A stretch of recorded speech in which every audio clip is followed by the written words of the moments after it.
அனைத்து நல்லுள்ளங்களுக்கும் வணக்கம். நான் உங்கள் ரவிக்குமார். தொடர்ந்து நம்ம அடுத்தடுத்த உலக அப்டேட்டுகளை பெரிய அளவுக்கு பார்த்துட்ருக்கோம். பட் இன்று ஒரு 2 பிரிவாக பிரிச்சிடறேன் நான்.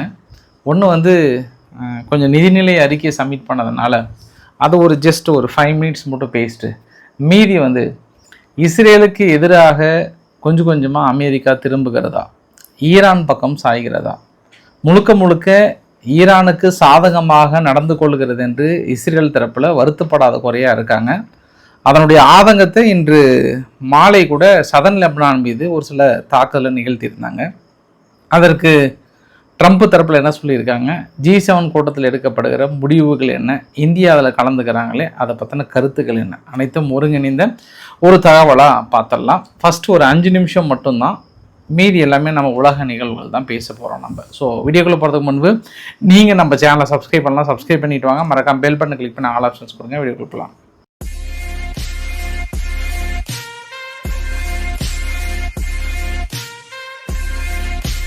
தமிழகத்தினுடைய நிதிநிலை அறிக்கையை சப்மிட் பண்ணாங்க.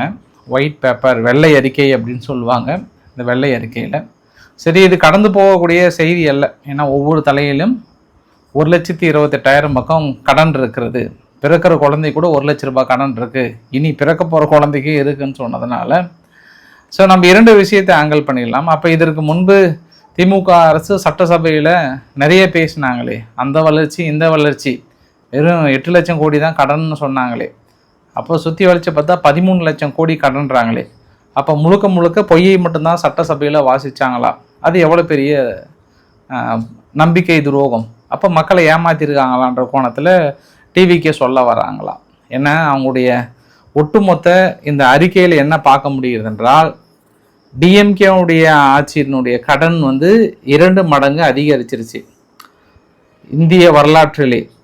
இந்திய ஆரம்பித்த வரலாற்றிலே தமிழகம் தாங்காத கடன்களை வாங்கியுள்ளது அப்படின்னு நேரடி ஒரு குற்றச்சாட்டை சுமத்துறாங்க.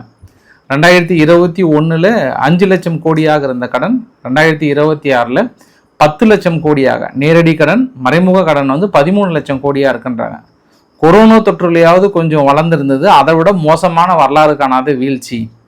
ஒரு காலத்தில் இந்தியாவுடைய அதிக வருவாய் மாநிலமாக இருந்த தமிழ்நாடு இன்று திமுக ஆட்சியில் சராசரியை விட தமிழ்நாட்டு வருவாய் குறைந்திருக்கிறது. வருவாய் பற்றாக்குறை 2021 46,538 கோடி, ஆனால் இப்போ 78,324 கோடி, வரம்பு மீறி அதிகரித்துள்ளது. மொத்த உள்நாட்டு உற்பத்தி டோட்டலாகவே வருவாய் பற்றாக்குறைன்றாங்க. மாநில உள்நாட்டு உற்பத்தியும் ஒன்றுமே இல்லைன்றாங்க. 3 தடவை செலவிடும் சுத்தமாக காலி பண்ணிட்டாங்க. தமிழ்நாட்டுடைய மொத்த வருவாயில் வரம்பில் வட்டிக்கு மட்டும் நம்ம 22.8% கட்டுறோம் 100 ரூபாயில். அதில் 64.4% தவிர்க்க முடியாத செலவுகள்னால் சம்பளம் கொடுக்கறது, பென்ஷன் ஸ்கீமு, இந்த மாதிரி அதிலேயே போயிடுது. மொத்த கடன் 13.18 லட்சம் கோடி. இதில் 2021 5 லட்சம் கோடியாக இருந்தது, இப்போ 10 லட்சம் கோடி நேரடி கடன். இதில் ரொம்ப பரிதாபத்துக்குரிய நிலைமை என்னென்னா மின்சாரத்துறை தான். டிஎன்இபியோட கடன் 2,47,130 கோடி. தமிழ்நாடு மின் பகிர்மான கழகம் டிஎன்பிடிசிஎல்னு சொல்லுவாங்க, அவங்க 1,07,305 கோடி கடன். தமிழ்நாடு மின் உற்பத்தி கழகம் இருக்கு, அவங்க 1,03,128 கோடி. தமிழ்நாடு பசுமை எரிசக்தி கழகம் அது ஒரு 5,072 கோடி. அப்போ ரொம்ப மோசமான ஒரு சூழ்நிலை. அதாவது தமிழக அரசு மின் உற்பத்திக்கான எந்த ஒரு புதிய திட்டங்களையும் தொடங்கலை.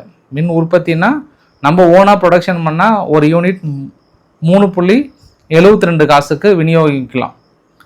ஆனால் வெளியிலிருந்து கொள்முதல் பண்ணுறது பார்த்தோன்னா ஒரு யூனிட் 9 ரூபா பக்கம் வருது. அதனால் பெரும் அளவுக்கு லாபம் நோக்கு, அதாவது அவங்களுக்கு அதில் கமிஷன் பேஸில் அதிகமாக வெளியில் மட்டுமே நபர்கள்கிட்ட தான் வாங்கியிருக்காங்க, உற்பத்தி பண்ணலன்ற ஒரு குற்றச்சாட்டுமே பார்க்க முடிகிறது. அடுத்து போக்குவரத்து துறையில் 72,677 கோடி கடன். ஒரு கிலோமீட்டருக்கு 25 ரூபா வருவாய் வருதுன்னா 78 ரூபா செலவு செஞ்சுருக்காங்க அப்படின்ற ஒரு குற்றச்சாட்டை நேரடியாக சுமத்துறாங்க.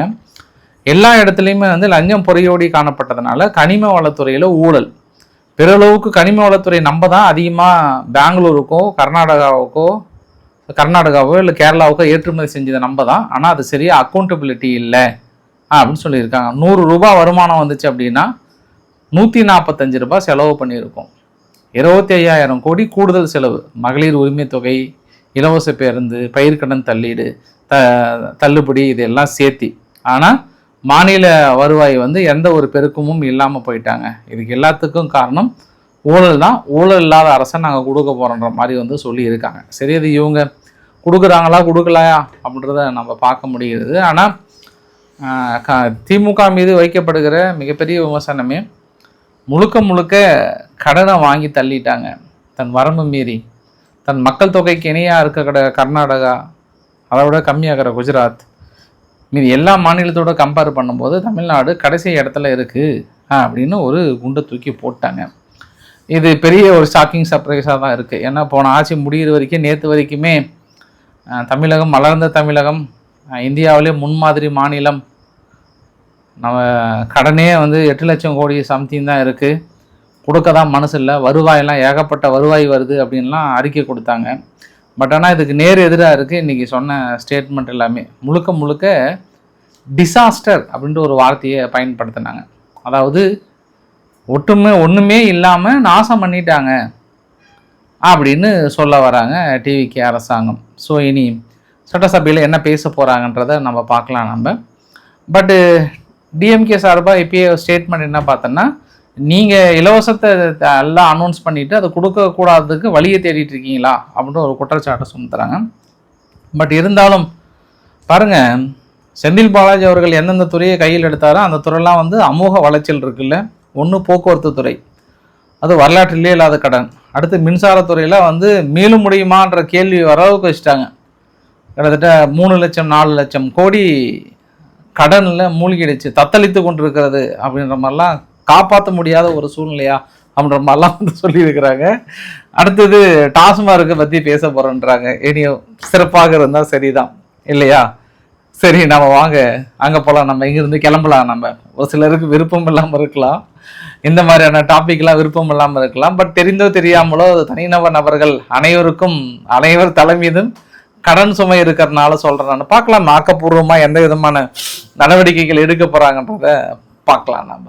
இப்போ நம்ம ஆராய்ச்சி அவர்கள்கிட்ட போயிடலாம். ஏன்னா இன்னைக்கு இஸ்ரேல் ஒரு 530 கிலோமீட்டருக்கு மேலே நான் வெளியே வர மாட்டேன்னு சொல்லிட்டாங்க. படைகள் அங்கேயே தான் இருக்காங்க. லெபனான் மக்கள் ஆவலாக உள்ளே வராங்க. இன்றைக்கி சாயந்தரம் கூட தாக்குதலில் 4 பேர் இறந்து போயிட்டாங்க. அப்போ முதல் முறையாக ஆராய்ச்சி அவர்கள் ஒரு வார்த்தை சொல்கிறாரு, நாங்கள் டிஜிட்டலி சைன் பண்ணிட்டோம், எம்ஓயு அக்ரிமெண்ட்டே போட்டுட்டோம். எம்ஓயு அக்ரிமெண்ட் போட்டுட்டாவே அந்த ஒப்பந்தத்தை மீறக்கூடாதுன்னு அர்த்தம். அப்போ நீங்கள் ஒப்பந்தத்தை மீறீங்களா? இஸ்ரேலுக்கு அமெரிக்கா அறிவுரை சொல்ல வேண்டும் அப்படின்னாங்க. எப்போ அமெரிக்கா தரப்புலேருந்து, குறிப்பாக ஆராய்ச்சி தரப்புலேருந்தே எம்ஓயு போட்டேன் அப்படின்னு சொன்னாரோ 77 பக்கம் வந்துருச்சுங்க. குரூடாயில் 80-81 பக்கம் இருந்தது, 77 பக்கம் வந்துருச்சு. நான் 77 குரூடாயில் அப்படின்னு சொன்ன உடனே உங்கள் மனசுக்குள்ளே அது நிறைய பேர்த்துக்கு வந்திருக்கும், ஐயா எப்போங்க ஐயா அந்த பெட்ரோல் விலையை குறைப்பாங்க அப்படின்னு. ஐ திங்க் நான் நிறைய பேர் நினைச்சிருப்பீங்கன்னு நினைக்கிறேன் நான்.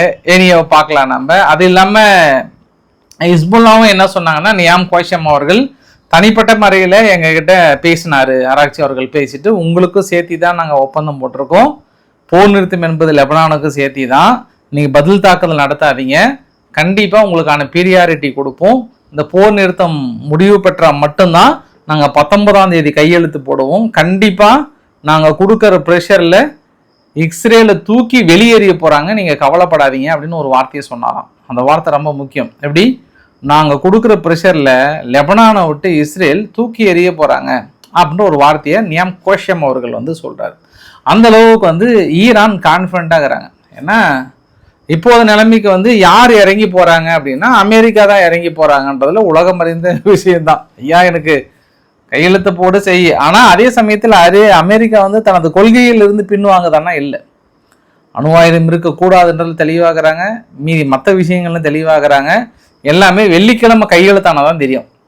வெள்ளிக்கிழமை இன்றைக்கி தான் சுவிட்சர்லாந்து சொல்லியிருக்கிறாங்க, ஆமாம் வெள்ளிக்கிழமை கையெழுத்தாக்க போகிறோன்னு சொல்லியிருக்காங்க. இடையில் லெபனானுடைய பிரசிடென்ட் டவுன் அவர்கள் அடுத்த வாரம் நாங்கள் அமெரிக்காவில் போயிட்டு இஸ்ரேல் நாங்கள் பேச்சுவார்த்தை நடத்த போகிறோம் அப்படின்றாங்க. இப்போ ஹிஸ்புல்லாவுக்கு ஈரானுக்கு தோணும், நீங்கள் என்னத்தை போய் பேச்சுவார்த்தை நடத்த போகிறீங்க, நாங்கள் தான் பேச்சுவார்த்தை நடத்தி முடிச்சிட்டோம்ல அப்படின்னு கேட்பாங்க. அவன் கேட்பார், இது எங்கள் நாடு, நீங்கள் யார் நிறுத்துறதுன்னு கேட்பார்.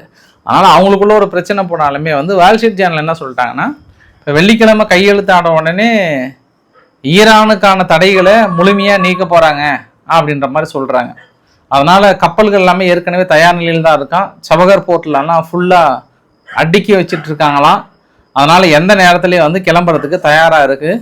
எல்லா துறைமுகங்களும் கிட்டத்தட்ட ஃபுல்ஃபில் ஆகிடுச்சுன்ற மாதிரி சொன்னாங்க. அப்போ அன்னைக்கு அமெரிக்கா வந்து அந்த கஷம் தீவு பக்கத்தில் இந்த ஓரமாக நடத்தின தாக்குதல்லாம் பெருசாக சேதாரம் இல்லாதனால அது ட்ராமா தானே. நடத்தின தாக்கல் நடத்தி ஒரு வாரம் கூட அவ்வளோ சீக்கிரம் உடனே அதெல்லாம் ரெடி பண்ணி ஏற்றுமதிக்கு தயாராக இருக்காங்கன்னு வால் ஸ்ட்ரீட் ஜேர்னல் சொன்னும் போதே நம்ம புரிஞ்சுக்கலாம் இல்லையா. அப்போ அமெரிக்கா நடத்திய தாக்குதல் சும்மா உலகத்தை ஏமாத்துகின்ற ஒரு ட்ராமாவா, பதிலுக்கு ஈரான் அதுக்கு ஃபாலோ பண்ணியதா அப்படின்ற ஒரு ஆங்கிலையும் பார்க்கலாம். நம்ம வெள்ளிக்கிழமை அமெரிக்கா ஸ்டேட் ஆஃப் ஹார்முஸ்லேருந்து கிட்டத்தட்ட விலக போகிறாங்கன்ற மாதிரி சொல்கிறாங்க. சரி, ரொம்ப முக்கியமான பாயிண்ட்டுக்கு வரும். G7 சம்மிட்டில் ட்ரம்ப் கிட்ட கேட்கப்பட்ட கேள்வி. ஏன்னா G7 சம்மிட் வந்து இன்றைக்கி ஃப்ரான்ஸில் நடந்தது.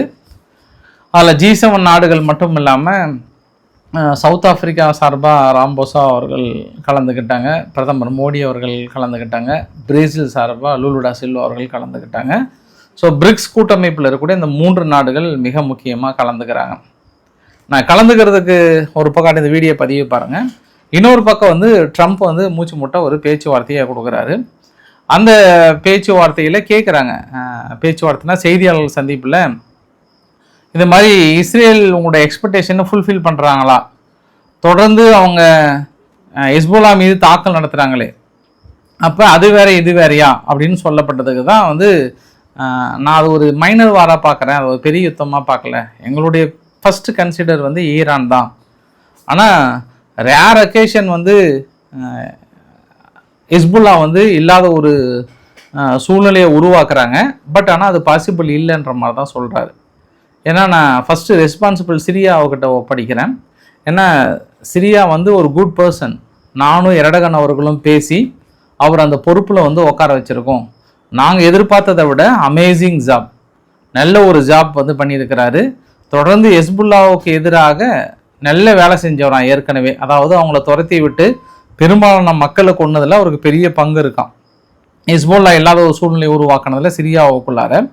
அதனால் வந்து இஸ்ரேல்கிட்ட கூட சொன்னாங்களாம், இங்கே பாருப்பா, நீங்கள் வந்து ஹெஸ்புல்லா கிட்ட எத்தனை நாள் நீங்கள் சண்டை போடுவீங்க, ஏன்னா எத்தனை மக்களை நீங்கள் கொல்லுவீங்க, ஒவ்வொரு அப்பார்ட்மெண்ட்லேயும் ஒவ்வொரு டோராக தட்டி தட்டி அதில் நீங்கள் எல்லாத்தையும் கொண்டுட்ருக்கீங்க, அதில் எல்லாருமே ஹெஸ்புல்லாலாம் கிடையாது அப்படின்றார். அப்போ ட்ரம்ப்பே ஓப்பன் ஸ்டேட்மெண்ட்டை என்ன சொல்கிறான்னா, பொதுமக்களை கொண்டு இருக்கிறீர்கள் அப்படின்ற ஒரு ஸ்டேட்மெண்ட்டை நான் பார்க்குறேன். நான் இது ஒரு பெரிய குற்றச்சாட்டு இஸ்ரேல் மீது. மிகப்பெரிய ஒரு குற்றச்சாட்டு என்னென்னா, வெளிப்படையாகவே நீங்கள் ஒவ்வொரு அப்பார்ட்மெண்ட்டாக போயிட்டு டோராக தட்டுறீங்க, மக்களை கொல்றீங்க, ஆனால் அவங்க எல்லாருமே ஹெஸ்புல்லா கிடையாது அப்படின்ற ஒரு வார்த்தையை சொல்லும்போது அதை நான் புரிஞ்சுக்கலாம் நம்ம. அப்போ இந்த இடத்துல இஸ்ரேல் வந்து நோட் பண்ணியிருப்பாங்க, அப்பாவி மக்களை கொண்டிருக்கிறீர்கள் அப்படின்னு ஒரு வார்த்தையும் சொல்லிட்டு இன்னொரு வார்த்தையும் சொல்கிறாரு, நான் இஸ்ரேலுக்கு சஜஸ்ட் பண்ணேன், நீ சிரியா கிட்ட ஒப்படைச்சிருப்பா, ஏன்னா அவங்க ரொம்ப ஹானஸ்டாக இருப்பாங்க, அவங்க என்ன ஹெஸ்புல்லாக்களை எப்படி வெளியேற்றணும், எப்படி துரத்தணும், எப்படி கொள்ளணும்னு அவங்களுக்கு எல்லாமே தெரியும், அவங்க ஹேண்டில் பண்ணிப்பாங்க, நீ ரிஸ்கெல்லாம் எடுத்துக்க வேண்டாம், அவர் நம்பால தான், ஒன்றும் பிரச்சனை இல்லை, பார்த்துப்பாரு, ஏன்னா அவர் நாட்டை ஒருங்கிணைக்கிறதுல எந்த அளவுக்கு அவர் முயற்சி செஞ்சு ஒருங்கிணைத்திருக்கிறாருன்றது எனக்கும் தெரியும், எரடகனுக்கும் தெரியும், அதனால் ஒன்றும் பிரச்சனை இல்லை, நைஸ் கே, நீ உடுப்பா, அவங்க பார்த்துப்பாங்கன்னு சொன்னாராம். ஆனால் அவர் தான் கேட்கலையா. பட் எனியோ சிரியா கண்டிப்பாக அவங்க ஜாபை பண்ணுவாங்கன்றாங்க. அப்போ இந்த இடத்துல இஸ்ரேலை கிரிட்டிசைஸ் பண்ணுறாரு, சிரியாவை புகழ்ந்து பேசுகிறாரு, ஈரானுக்கான கையெழுத்து போகிறதில் நாங்கள் தெளிவாகிறோன்றாரு. வெள்ளிக்கிழமை உங்களுக்கு ஃப்ரைடே வந்து எல்லா விதமான அக்ரிமெண்ட் ரீச் ஆகும். அமெரிக்கா சிங்கிள் பைசா கூட கொடுக்காது, வருங்காலத்திலையும் கொடுக்காது. அவங்கக்கிட்ட அணுவாயுதம் இல்லாத ஒரு சூழ்நிலையை கண்டிப்பாக உருவாக்கும், அதை நாங்கள் டிஸ்மேண்டில் பண்ணுவோம். இதை 2 நாங்கள் தெளிவாக இருக்கிறோன்றாங்க. அப்போ இது 2 மட்டும் இருந்தால் போதும், ஈரானுக்கான முழு தடையை நீக்கிறாங்க. ஈரானுக்கு இருக்கக்கூடிய ஆயுதங்களை பெருக்கிக் கொள்ளலாம், தொலைதூரத்தில் தாக்கல் நடத்தக்கூடிய ஏவுகணைகள் இன்னும் அதிகமாக உற்பத்தி செய்து கொள்ளலாமா அப்படின்ற கேள்வி தான் அந்த பக்கம் இஸ்ரேல் தரப்பில் இருக்கு. எதிர்கட்சிகள் வந்து கேள்வி மேலைக்கு நெதன்யாகு அவர்களுக்கு கேட்குறாங்க, நீங்கள் கேட்டு என்ன பிரயோஜனம் அப்படின்னு நினச்சேன் நான். ஏன்னா இன்னைக்கு பார்த்தேன் நான், பென்குரியன் விமான நிலையத்தில் ஒரு 30% மேலே அந்த ரீஃபியூலிங் டேங்கர்லாம் கிளம்பி அமெரிக்காவை போக ஆரம்பிச்சிருச்சு. அவ்வளோதான் போதும், இது வந்து நம்ம ஆல்மோஸ்ட் முடிவுக்கு வந்துட்டோம் அப்படின்ற ஒரு சூழ்நிலைக்கு வந்துட்டாங்க. அது இல்லாமல் இங்கே யூஏயினுடைய பிரசிடெண்ட் அவர்கள்கிட்ட கூட முகமது பின் ஜயாத் அவர்கள்கிட்ட கூட வந்து பேசிகிட்டு இருக்கும்போது, சச் ஏ ஒண்டர்ஃபுல் கண்ட்ரி, உங்களை பார்த்து நான் பெருமைப்படுறேன், அது நீங்கள் ரிச்சஸ்ட் மேன், நீங்களாம் எவர் நேரம்னாலும் எங்கள்கிட்ட பேசலாம் அப்படின்னு நக்கலாக பேசுகிறாரு. பணக்காரனாலும் என்கிட்ட எவ்வளோ நேரம்னாலும் பேசலாம் அப்படின்ற மாதிரி வந்து சொன்னாங்க. மோடி அவர்கள் கூட மீட்டு மிகப்பெரிய அளவுக்கு பேசப்பட்டது. ஏன்னா அவரும் ட்ரம்ப்பும் சந்திக்கவே இல்லை. ட்ரம்ப் ஜெயிச்சதுக்கப்புறம் கிட்டத்தட்ட 16 மாதத்துக்கு மேலே ஆச்சுன்னாங்க 2 பேர் சந்திச்சு. 16 மாதத்துக்கு மேலே சந்திக்கிறாங்க. ஸோ இதுலேயும் ஒரு சிலர்லாம் வந்து சொன்னாங்க, இல்லைப்பா மோடி அவர்கள் வந்து ஹக் பண்ணல, கை தான் கொடுத்து பேசினார், எல்லாம் செஞ்சார் அப்படின்ற மாதிரிலாம் சொன்னாங்க. பட் இதில் எல்லாத்துக்கும் தாண்டி எனக்குள்ள ஒரு சில கேள்விகள் இருக்குது.